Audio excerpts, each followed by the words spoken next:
La noche en que comenzó todo, el convento de Santa Lucía estaba cubierto por un silencio tan espeso que parecía un manto tejido por la propia nieve. Era un invierno cruel, de esos que obligan a las monjas a caminar con las manos escondidas en las mangas para conservar el calor, y que transforman cada rincón del claustro en un pequeño reino de sombras. El viento golpeaba las ventanas con la terquedad de un peregrino perdido, y las campanas, que normalmente anunciaban la oración o el descanso, sonaron esta vez con una urgencia desconocida.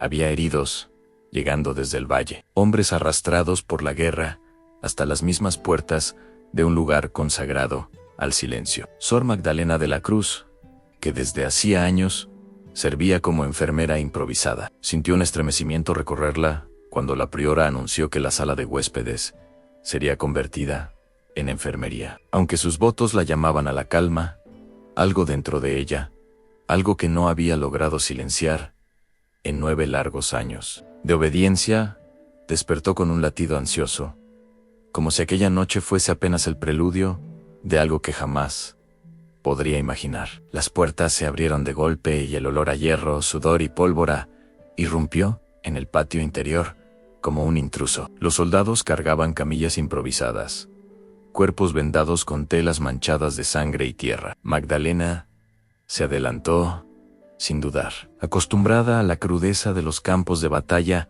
que la guerra había dejado cerca del convento. Pero esta vez, algo distinto ocurrió en los ojos cerrados de un hombre. En la última camilla, la obligaron a detenerse. No sabía quién era. No tenía razones para prestarle más atención que a los demás. Pero había una tensión en su cuerpo, un rastro de una vida llena de lucha que hacía imposible mirarlo sin sentir que él llevaba consigo historias que jamás deberían caer en el olvido. Su respiración era irregular, su piel ardía por la fiebre, y aún así, había en su rostro una expresión que no correspondía a la fragilidad de un herido. Parecía alguien acostumbrado a la fuerza, a la autoridad, a cargar con el peso de otros. Cuando Magdalena apoyó sus manos en su frente para evaluar la fiebre, un estremecimiento la recorrió sin explicación lógica. No era deseo, no era miedo, no era siquiera curiosidad. Era la sensación de que aquel desconocido, aún inconsciente, podía romper el orden perfecto y frágil que ella había construido desde que vistió el hábito. No sabía su nombre, ni su historia, ni su rango. Pero en ese instante sintió que la vida que había aceptado vivir, una vida de sacrificio silencioso, de renuncias que nadie celebraba, acababa de inclinarse hacia un destino imposible. Mientras las hermanas organizaban las camas y preparaban caldos de hierba, Sor Magdalena guió la camilla del herido hasta el lugar más cercano al brasero. La nieve seguía cayendo afuera, y el aire helado entraba cada vez que una puerta se abría, haciendo temblar las velas alineadas en los candelabros de hierro. Levantó con cuidado el manto que cubría su pecho y vio la profundidad de las heridas, cortes irregulares, hematomas antiguos mezclados con nuevos, señales de una resistencia que debía haber sido desesperada. Comprendió al instante que aquel hombre no era un simple soldado. Había en su postura, incluso inconsciente, una especie de orgullo derrumbado, como si hubiera luchado demasiado tiempo, sosteniendo un peso que nadie más quiso llevar. 2 soldados que lo acompañaban confirmaron su sospecha. Se trataba del capitán Diego Valverde, héroe de la corona, reconocido por liderar a sus hombres, aun en las batallas más cruentas. Magdalena no respondió. Sabía que los títulos y las glorias eran polvo cuando el cuerpo se quebraba de esa manera. Pero mientras limpiaba la sangre seca de su costado, mientras escuchaba los delirios que escapaban de su boca reseca, nombres de compañeros caídos, órdenes gritadas en sueños súplicas, apenas, adavals, algo se partió dentro de ella. Era como si las palabras de aquel hombre no solo confesaran el horror de la guerra, sino también la soledad inmensa que acompañaba a quienes sobrevivían. Esa primera noche, Cuando el convento quedó en silencio, y las demás hermanas se retiraron, Magdalena permaneció a su lado, movida por un impulso que no entendía completamente. Le humedeció los labios con agua. Leyó en voz baja fragmentos de los salmos más consoladores, y, sin darse cuenta, comenzó a hablarle como si él pudiera escucharla, como si su voz pudiera amarrarlo a la vida. Le contó cosas que nunca había dicho en confesión, como era la luz del amanecer desde la colina, como el sonido del órgano resonaba como un lamento dentro de la iglesia vacía. Cómo a veces se preguntaba si Dios realmente escuchaba sus dudas o solamente sus silencios. No esperaba respuesta. No esperaba nada. Pero cuando la campana marcó la medianoche, una de sus manos quedó atrapada bajo la del capitán, que, aún febril y semiconsciente, murmuró apenas un sonido. No su nombre, no un ruego, sino algo que la estremeció hasta el centro del alma. Un gracias desgarrado, como si ella hubiera salvado mucho más que su cuerpo. En ese instante, Magdalena comprendió que su vida ordenada, disciplinada y obediente había empezado a desmoronarse, y que aquel hombre, un extraño, un herido, un pecador según el juicio del convento, sería la prueba más difícil que había enfrentado desde que vistió el hábito. Con el paso de los días, la rutina del convento comenzó a entrelazarse con la presencia del capitán, como si la rigidez del orden religioso se viera obligada a hacer espacio para el caos silencioso que él traía consigo. Durante la misa matutina, mientras las voces de las hermanas entonaban salmos que reverberaban en las paredes de piedra, Sor Magdalena sentía que algo en su interior se desacomodaba con cada respiración profunda del herido al otro lado del claustro. No era distracción, era conciencia. La conciencia repentina y perturbadora de que había un hombre luchando por vivir. Un hombre que no pertenecía a ese mundo de rezos constantes, silencios impuestos y obediencia absoluta. La enfermería se transformó en un refugio extraño, un espacio donde las plegarias se mezclaban con el olor intenso de las hierbas maceradas, y donde las lágrimas reprimidas de los soldados heridos convivían con la disciplina severa de las monjas. Magdalena pasaba allí la mayor parte del tiempo, y aunque sabía que debía mantener la distancia emocional, cada gesto suyo hacia el capitán, cada paño húmedo sobre la frente, cada lectura pausada para calmar sus delirios nocturnos, la hundía más profundamente en un peligro que no se atrevería a nombrar. El capitán Diego, aún debilitado, empezó a despertar por intervalos más largos. Sus ojos,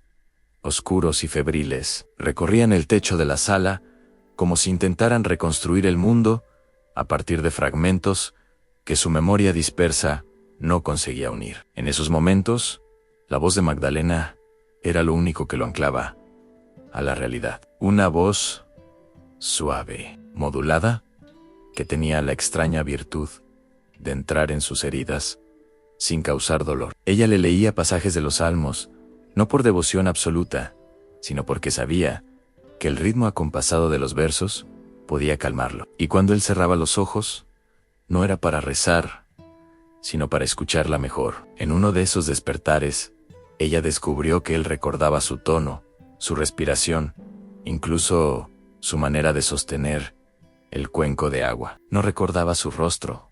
La fiebre no se lo permitía, pero recordaba su presencia como si fuese una luz en medio de un desierto oscuro.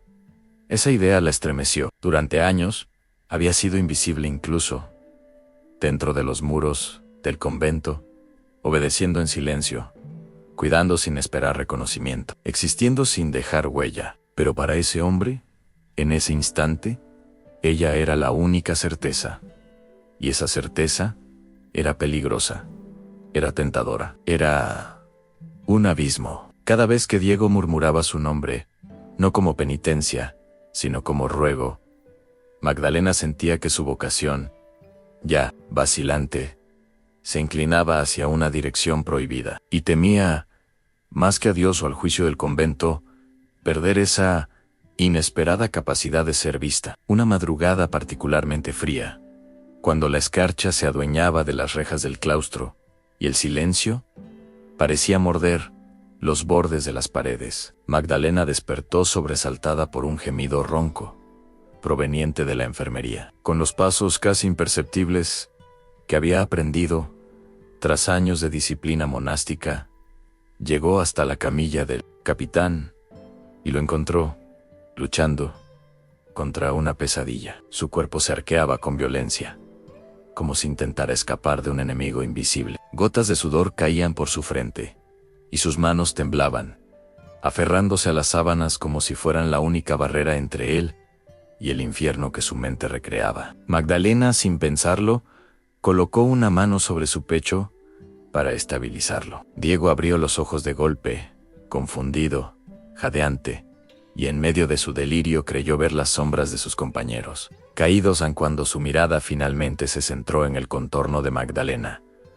La tensión se deshizo con un suspiro quebrado. No dijo palabras heroicas, ni rezó, ni pidió perdón. Simplemente murmuró su nombre, como si aquel sonido fuese la única respuesta posible al terror de la guerra. Magdalena sintió su corazón golpear con fuerza, pero no retiró la mano. Dejó que él se aferrara a ella, como si ese acto no rompiera ninguna regla, como si no estuviera prohibido por los votos que habían definido su vida. El amanecer la encontró todavía allí, sentada junto a él en algún momento, Diego se había quedado dormido con la cabeza inclinada hacia el lado donde ella estaba. Sus dedos, de forma inconsciente, habían buscado los pliegues de su hábito. Magdalena los observó con una mezcla de fascinación y miedo. Jamás en 9 años de vida monástica había sentido un contacto tan humano, tan directo, tan necesario,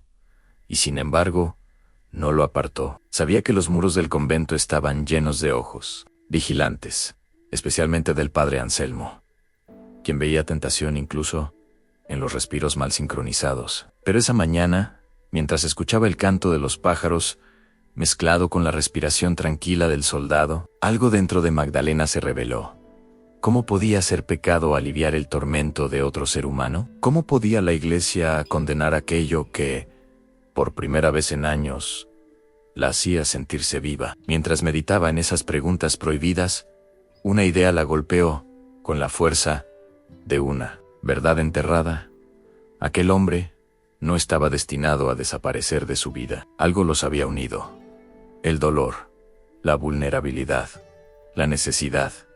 Y si ella no tenía el valor de enfrentar lo que sentía, perdería mucho más que sus votos. Perdería la única oportunidad de descubrir quién era realmente. Con el paso de las semanas, la transformación de la enfermería era evidente para cualquiera que supiera mirar más allá de lo aparente. Lo que antes era una sala fría e improvisada se había convertido en un espacio donde la vida parecía resistir con obstinación a la muerte. Diego, aunque aún débil, empezaba a conversar con más claridad, y Magdalena descubría en él una mente reflexiva, casi filosófica, que contrastaba con el estereotipo del soldado endurecido por el combate. Él hablaba poco de la guerra, pero cuando lo hacía, sus palabras arrastraban un peso que ninguna oración podía aliviar. En una ocasión, mientras ella trituraba hojas de salvia para preparar una infusión, Diego comentó que a veces los hombres no regresaban del frente aunque sus cuerpos volvieran enteros. Hay heridas, dijo en voz baja, que no se ven, pero que consumen todo lo que uno es. En Magdalena detuvo sus manos al escucharlo, sintiendo una punzada amarga en el pecho. Ella también conocía ese tipo de heridas, a las que nadie reconoce, las que no sangran, las que se esconden detrás de hábitos blancos y obediencias perfectas. En cada conversación, en cada silencio compartido, su vínculo se hacía más profundo, más íntimo, más peligroso. La presencia del capitán alteró también la dinámica de las demás hermanas. Algunas lo veían con compasión sincera, otras con miedo supersticioso, como si un hombre herido pudiera traer desgracias. Las más jóvenes murmuraban entre ellas. Cuando Magdalena pasábanse, preguntaban por qué la enfermera más disciplinada pasaba tantas horas junto al mismo paciente?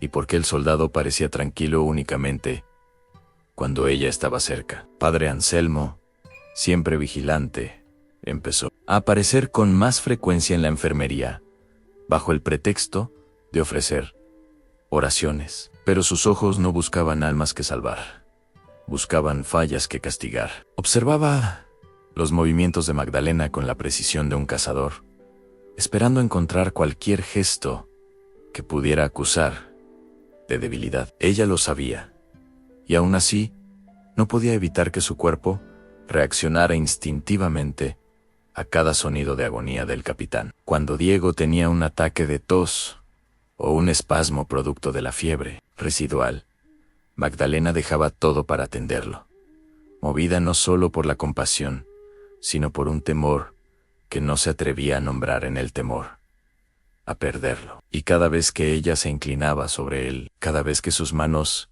rozaban su piel caliente, o su mirada se cruzaba con la de Diego, una mirada que había dejado de pertenecer a un paciente cualquiera, el mundo parecía suspenderse en un filo sutil entre la santidad y el pecado. Una tarde de cielo grisáceo, mientras las campanas del convento marcaban la hora de nona, Magdalena llevó a Diego al claustro interior para que pudiera respirar aire fresco. Él caminaba apoyándose parcialmente en su brazo, y cada paso, aunque torpe, era una victoria contra la fragilidad que amenazaba con derrumbarlo. El viento frío agitaba los pliegues del hábito de ella y levantaba ligeramente los cabellos oscuros del capitán, revelando cicatrices que parecían contar historias que nadie más conocía. Se detuvieron junto a la fuente central del jardín, donde el agua caía, con un murmullo tenue que parecía envolverlos en una burbuja fuera del tiempo. Diego,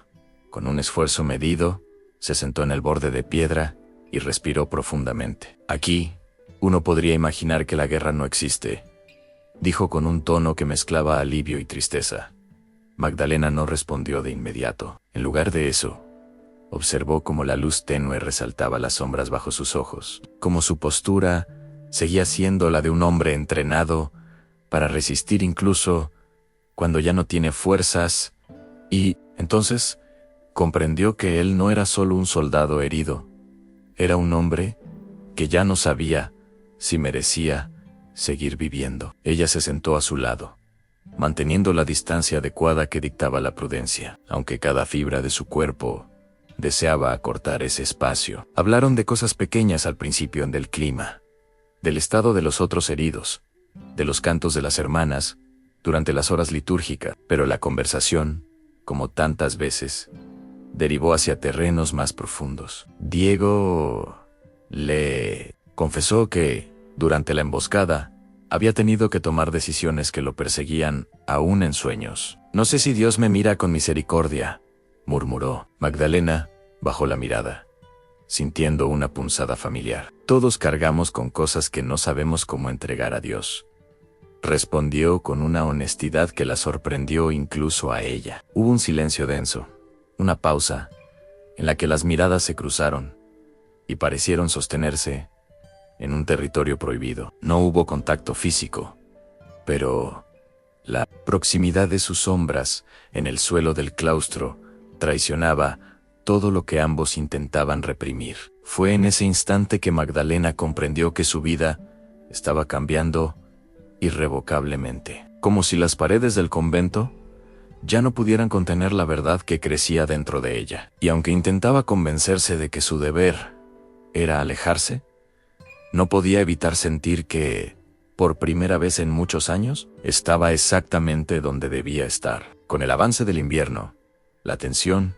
en el convento comenzó a adquirir un carácter casi palpable, como si las paredes mismas respiraran la mezcla de sospecha y devoción que impregnaba cada rincón. Magdalena seguía cumpliendo sus tareas con disciplina, pero ahora cada acción parecía estar cargada de un significado oculto. Las hermanas más antiguas empezaron a notar cómo su serenidad habitual mostraba señales de fractura, un temblor leve en sus manos cuando debía cambiar los vendajes del capitán, una vacilación casi imperceptible antes de entrar a la enfermería, un brillo en los ojos que no se correspondía con la calma monástica que siempre había exhibido. Aunque nadie decía nada abiertamente, los murmullos crecían como hierba entre las grietas del claustro. Sor Magdalena está demasiado atenta al soldado, susurraban unas. Es la caridad quien la guía, defendían otras, aunque con menor convicción cada día. Pero el que observaba con mayor atención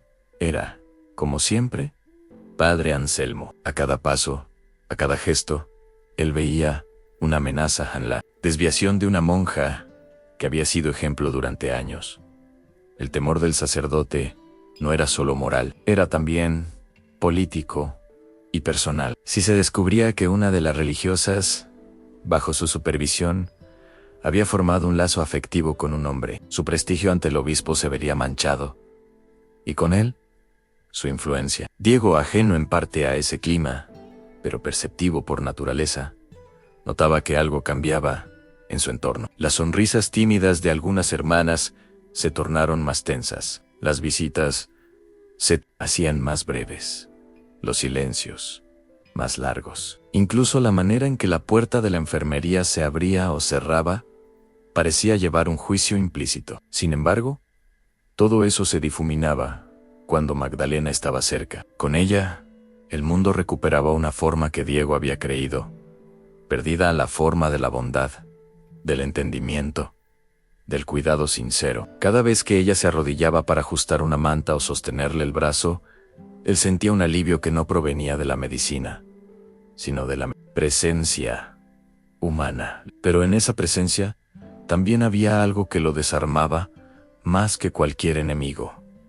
La sensación de que ella no pertenecía al lugar que ocupaba. No era una monja destinada a desaparecer en rutinas de obediencia, sino una mujer cuya luz estaba siendo apagada por deberes que nunca había elegido plenamente. Esa revelación, que surgía en él con la claridad de un amanecer, lo llenaba de inquietud. Se preguntaba, en silencio, qué sería de ella cuando él partiera. Y esa pregunta, más que cualquier herida en su cuerpo, era la que lo mantenía despierto en las noches más frías. Una noche de luna menguante, cuando el convento dormía bajo el rigor de un silencio casi absoluto. Magdalena caminaba por el pasillo que conectaba las celdas con la enfermería, con una vela temblorosa en la mano. No había sido llamada por ninguna emergencia. Era simplemente que el sueño la había abandonado. Había intentado rezar, había intentado leer,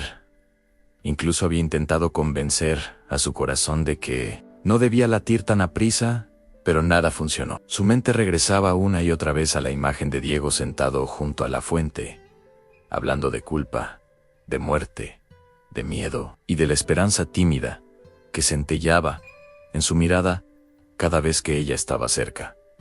Cuando llegó a la puerta de la enfermería, dudó. Sabía que estaba desobedeciendo la estricta rutina nocturna, pero una fuerza interna se impuso a cualquier norma. Empujó la puerta con suavidad y encontró al capitán despierto, sentado en la cama, mirando hacia la ventana como si esperara algo que no se atrevía a nombrar. Al verla entrar, su expresión se suavizó, como si la presencia de ella fuera un alivio que llevaba horas anhelando.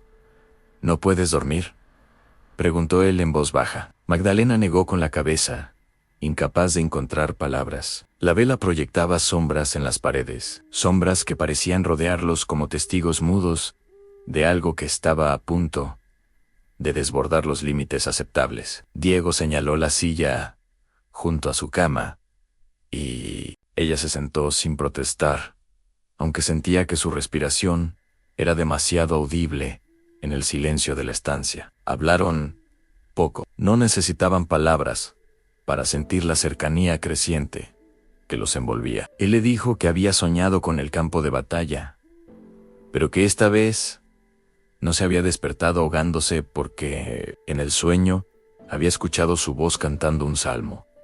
Magdalena sintió un estremecimiento. Ella no cantaba desde hacía años. Había renunciado a ese don cuando ingresó al convento, temiendo destacar más de lo que su posición permitía. Quizás deberías cantar más, murmuró Diego. Hay quienes encuentran en tu voz un refugio. Ella bajó la mirada Y en ese gesto Diego vio una lucha interior tan intensa que le dolió. Quiso tocar su mano, pero se contuvo. Sin embargo, ese acto de contención no borró la verdad que ambos comprendieron en ese instante, que si el mundo fuera un lugar más justo, sus vidas habrían tomado caminos destinados a encontrarse, no a separarse. Y mientras la vela consumía lentamente su última porción de cera, una certeza tomó forma en el corazón de Magdalena, lo que sentía por él.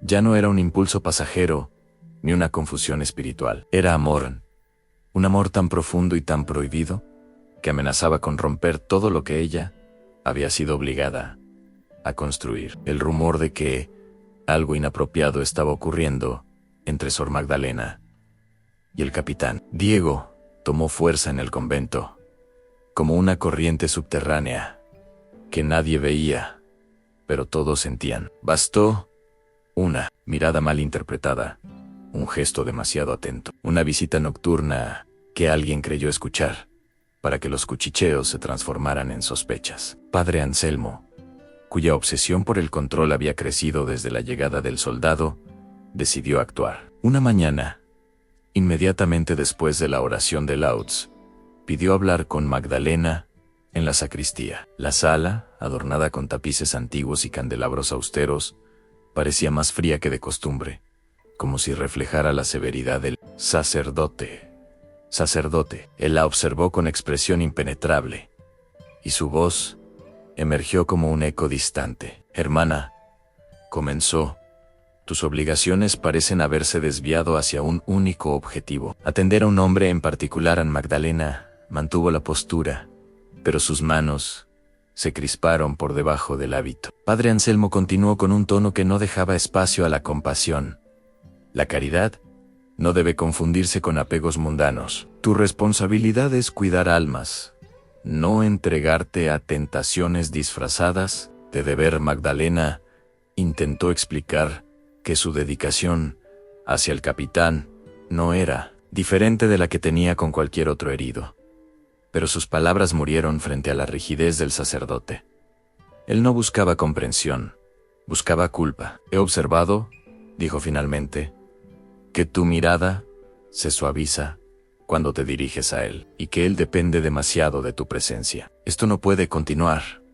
Magdalena sintió un golpe en el estómago. Sabía que estaba caminando sobre hielo delgado, pero escuchar esas palabras de manera directa era como recibir una sentencia anticipada. Padre Anselmo añadió que había solicitado al obispo la evaluación formal de su conducta, y que, mientras tanto, se le prohibía entrar sola en la enfermería. Aquella decisión la sacudió de tal forma que tuvo que sujetarse a la mesa para no tambalear. Su mente se llenó de imágenes confusas, Diego despierto y sin encontrarla, los demás heridos clamando por ayuda, la enfermería sin su cuidado minucioso. Pero más que nada, sintió el peso devastador de imaginar al capitán, creyendo que ella lo había abandonado. Cuando el sacerdote se retiró, dejándola sola en la sacristía, el silencio se volvió un castigo. Magdalena sabía que lo que estaba en juego era mucho más que su reputación religiosa. Era su propia identidad, aquello que había mantenido en secreto, en su cuaderno, aquello que ni siquiera había confesado en voz alta. La lucha entre el deber y el deseo, entre la obediencia y el corazón, había pasado de ser una tormenta silenciosa a un conflicto inevitable. La noticia de la prohibición llegó a Diego antes de que Magdalena pudiera hablar con él. Fue Sor Helena, una de las hermanas más jóvenes y de corazón bondadoso, quien se acercó a su cama con semblante nervioso. El capitán, aún recuperándose de una fiebre intermitente, percibió de inmediato que algo no estaba bien. Cuando la monja le explicó, con palabras cuidadosamente escogidas, que Sor Magdalena ya no podría asistirlo como antes, que solo podría verlo, acompañada por otra hermana, y durante tiempos estrictamente limitados. Diego sintió como un dolor inesperado lo atravesaba. No era un dolor físico, era un dolor más profundo, más punzante, que nacía en un lugar que creía muerto desde hacía años. ¿Ella lo sabe?, preguntó con voz ronca. Sor Helena asintió, aunque su expresión transmitía una tristeza impotente. Diego se reclinó sobre las almohadas, cerró los ojos y apretó los puños, con frustración. Desde su llegada al convento, había encontrado en Magdalena algo que no había sentido ni en casa ni en el campo de batalla en paz. Una paz frágil, sí, pero auténtica. Ahora esa paz estaba siendo arrancada de raíz por decisiones ajenas, por normas rígidas, por la vigilancia constante de un hombre que parecía más interesado en castigar que en sanar. Cuando finalmente Magdalena entró en la enfermería ese día, acompañada por Sor Mariana, una monja estricta que caminaba con el paso marcial de alguien que disfrutaba imponer disciplina, Diego la miró, como si buscara respuestas en sus ojos, antes de que ella pudiera pronunciar una palabra. La distancia física entre ellos era mayor que nunca, pero la emocional parecía a punto de quebrarse. Magdalena, manteniendo la compostura con un esfuerzo casi sobrehumano, se acercó a su cama con la bandeja de medicinas en las manos. Capitán Valverde dijo, usando un tono formal que le desgarraba por dentro, «Vengo a traerle la infusión». Él no respondió de inmediato. Sus ojos oscuros, llenos de una mezcla de dolor e incredulidad, la seguían con intensidad. Cuando finalmente habló, su voz era baja, contenida, como si las palabras le pesaran demasiado. ¿Es esto por mí? Magdalena sintió un nudo en la garganta. Quiso decirle que no, que ella no había pedido ese castigo, que nunca permitiría que lo alejaran de su cuidado, si dependiera de su voluntad. Pero Sor Mariana estaba allí, observando cada movimiento como un guardián implacable. «Son instrucciones», respondió Magdalena, con un temblor apenas perceptible. Diego desvió la mirada hacia la ventana, donde la nieve caía en silencio. «Entiendo», murmuró, aunque no entendía nada. Y en ese instante, Magdalena comprendió que la distancia impuesta por la Iglesia no solo buscaba protegerla a ella, buscaba quebrar el vínculo que los unía, sofocar el sentimiento que crecía entre ambos antes de que pudiera convertirse en algo irreversible. Pero lo que nadie sabía era que ese sentimiento ya había echado raíces demasiado profundas para ser arrancado sin dolor. La tensión en el convento alcanzó su punto más alto poco después de la llegada de una carta sellada con el sello episcopal. Sor Clara, anciana y siempre prudente, fue quien la entregó a la Madre Superiora. Pero la mirada que lanzó a Magdalena al cruzar el claustro hizo evidente que el contenido no era benigno. Ese mismo día, la Madre Superiora convocó a Magdalena a su despacho. Allí, entre estantes repletos de antiguos libros de teología y estatuillas de santos cubiertas de polvo, la joven monja se enfrentó a una realidad que había temido desde que el capitán Diego cruzó el umbral del convento. La superiora, con el rostro serio pero no cruel, desplegó la carta frente a ella. Era una orden clara del obispo Once. Debía iniciar una investigación formal sobre la conducta de Magdalena, y mientras durara, se recomendaba su traslado a un convento de vida claustral estricta. Magdalena sintió que el suelo desaparecía bajo sus pies. El convento de Santa Lucía, por rígido que fuera, le había ofrecido un espacio donde, al menos en apariencia, podía respirar. Ser enviada a un lugar donde el silencio era absoluto, donde las ventanas estaban enrejadas y el contacto humano era apenas un susurro, significaba perder la poca libertad interior que había logrado conservar. Intentó argumentar, pero la Madre Superiora, con una tristeza sincera en los ojos, le explicó que no tenía opción. «No puedo desafiar directamente al obispo», dijo, «y si Anselmo ha presentado pruebas, aunque sean interpretaciones malintencionadas, es muy poco lo que puedo hacer». A Magdalena comprendió entonces que padre Anselmo había actuado más rápido de lo que imaginaba, y probablemente había exagerado o distorsionado cada gesto que había observado. El peso del miedo se convirtió en un nudo desgarrador en su pecho. ¿Qué sería de Diego si ella se marchaba? ¿Quién cuidaría de él? ¿Cómo soportaría él otra pérdida más, después de tantas que lo habían marcado en la guerra? La Madre Superiora le pidió preparar sus cosas para partir en 2 días. Cuando salió del despacho, sintió que todo el aire del convento pesaba, que cada muro la empujaba hacia una despedida inevitable. En ese momento, entendió que ya no podía seguir viviendo entre sombras, obedeciendo órdenes que nunca había elegido. Y en su interior, aunque todavía apenas un murmullo, algo se rompió. O quizás, finalmente se liberó. La idea de huir, de denunciar, de enfrentar al sacerdote, de no obedecer, ya no le parecía un pecado, le parecía justicia, le parecía vida. Mientras tanto, Diego no permanecía ajeno al torbellino que se avecinaba. A medida que recuperaba fuerzas, también recuperaba claridad mental. Y esa claridad le permitió ver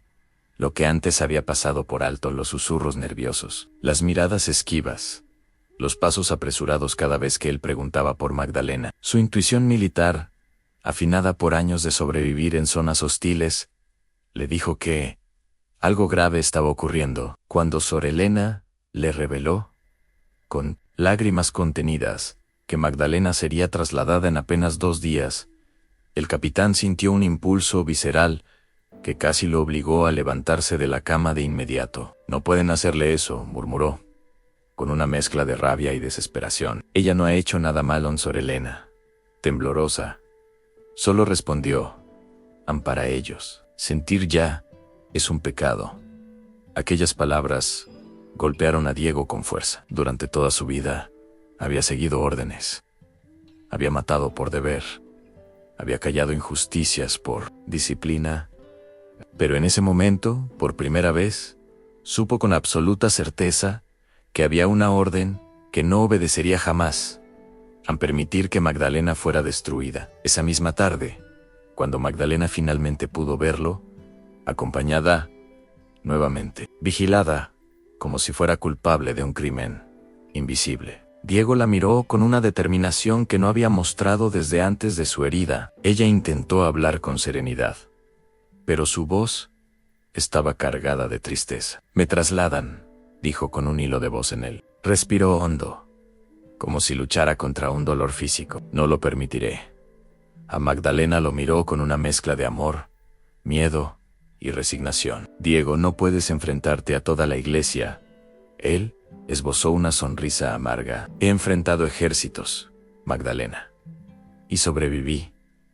Pero lo que no podría soportar es perderte sin luchar». En las palabras, dichas casi en un susurro, hicieron que ella sintiera lágrimas arderle en los ojos. No podía abrazarlo, no podía tocarlo, no podía ni siquiera mirarlo demasiado tiempo, sin ser sospechosa. Pero en ese instante, los dos comprendieron que ya no quedaba espacio para medias decisiones. Si seguían obedeciendo el miedo, el destino los separaría para siempre. Magdalena se inclinó apenas, como si ajustara la manta, y en ese gesto ínfimo, que nadie pudo interpretar como prohibido, sus dedos rozaron los de él, un rose pequeño, casi inexistente, pero que selló un pacto silencioso el de no dejar que otros decidieran lo que debía ser de sus vidas. La mañana del traslado llegó con un cielo encapotado, que parecía presagiar desgracia. Las campanas repicaron con un tono más grave de lo habitual, anunciando la inminente partida del carruaje episcopal que aguardaba las puertas del convento. Las hermanas se reunieron en el claustro para despedir a Magdalena, en un silencio que no era de rechazo, sino de luto. Algunas lloraban en secreto, otras bajaban la mirada para no traicionar la disciplina, pero todas sabían que algo injusto estaba ocurriendo. Magdalena, con el hábito impecable y el velo perfectamente colocado, caminaba con pasos firmes, aunque cada uno de ellos le rasgaba el alma. En su interior, la lucha era feroz. Obedecer significaba desaparecer de sí misma. Rebelarse significaba romper definitivamente con el mundo que la había cobijado, aunque nunca la hubiera amado del todo. Pero antes de llegar al claustro, cuando ya podía ver el carruaje preparado, Una mano temblorosa de una hermana anciana rozó su brazo. Era Sor Clara, la única que siempre había visto más allá de la obediencia. Con voz quebrada murmuró a Anija: Dios no te quiere prisionera.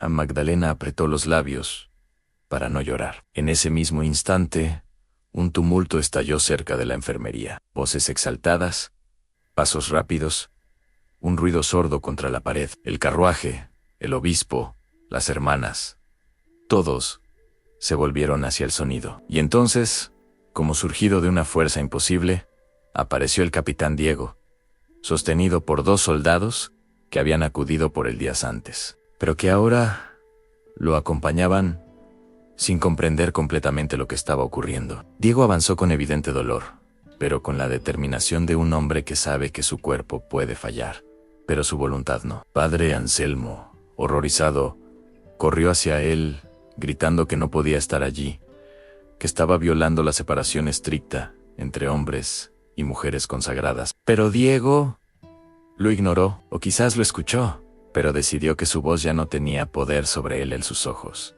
oscuros, intensos, heridos, se fijaron únicamente en Magdalena. Y en medio de todos, ante la Madre Superiora, el obispo, las hermanas y el sacerdote, pronunció las palabras que cambiarían para siempre el destino de ambos. No permitiré que la condenen por algo que no es pecado. Yo soy quien debe ser juzgado, porque fui yo quien buscó su voz, su compañía, su luz en sí. Ella ha fallado. Entonces, que la culpa sea mía también. Aquellas palabras cayeron sobre el claustro como un rayo. Un murmullo recorrió el convento. El obispo palideció. Padre Anselmo gritó que aquello era un sacrilegio. Pero Diego siguió.